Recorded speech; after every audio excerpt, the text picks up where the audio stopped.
इतने दिन कहाँ गए थे? आप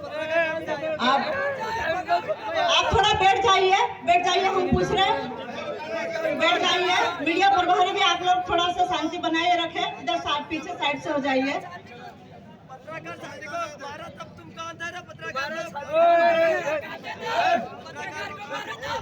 मेरे हमारे सम्मानीय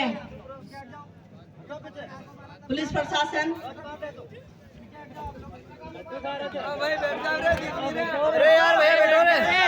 सर सभी साथी शांति बनाए रखें। अभी अगर उनको बुलाया है तो उनसे सवाल जवाब भी होगा, सभी शांति बनाए रखें।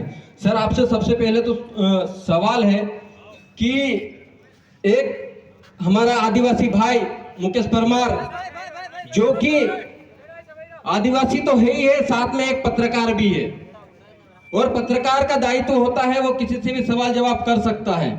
एक ऐसे हमारे भाई को जब मारा गया, आपने एट्रोसिटी एक्ट के तहत एफआईआर दर्ज की है। सर वो एट्रोसिटी एक्ट क्या कहता है कि एफआईआर दर्ज होने के तुरंत बाद तत्काल उनकी गिरफ्तारी हो जानी चाहिए थी।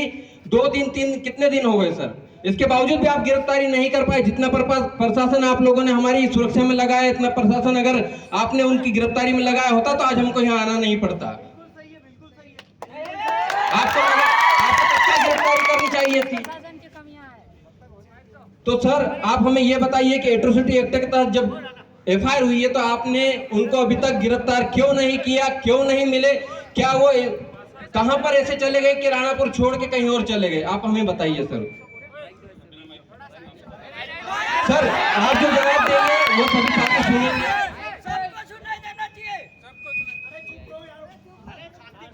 जैसी प्रथम सूचना हमें प्राप्त हुई, मुकेश परमार के द्वारा जो रिपोर्ट दर्ज करवाई, रिपोर्ट के मजमून से समुचित धारा का अपराध पंजीबद्ध किया मेरे द्वारा, और इसके बाद जब ये गिरफ्तारी की बात आती है तो इसमें एट्रोसिटी एक्ट की धारा लगी है। तो इसके लिए विवेचक नियुक्त श्रीमान पुलिस अधीक्षक महोदय द्वारा किया जाता है। तो हमने प्रतिवेदन डायरी सहित प्रतिवेदन बनाकर श्रीमान पुलिस अधीक्षक महोदय झाबुआ को डायरी प्रेषित की गई है। आगे की इन्वेस्टिगेशन किस विवेचक को मिली है ये अभी जानकारी नहीं है।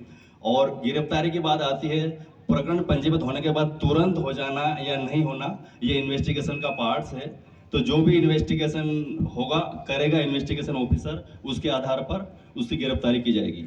और दूसरी बात यह कि मैं यहाँ पर प्रत्येक एक प्रश्न का जवाब नहीं दे पाऊंगा, ये खुला मंच है और आपकी सभा हो रही है, तो मैं टोटल एक साथ बता रहा हूँ आप लोगों को। और जो गिरफ्तारी के बाद एक दूसरा पक्ष ये भी है कि यहाँ पर कानून व्यवस्था की स्थिति निर्मित हो गई थी, तो कानून व्यवस्था की स्थिति को संयमित करना, व्यवस्थित करना, प्रबंध करना ये हमारी पहली जिम्मेदारी बनती है, और इन्वेस्टिगेशन और गिरफ्तारी इसके बाद होगी। धन्यवाद। सर एसटीएससी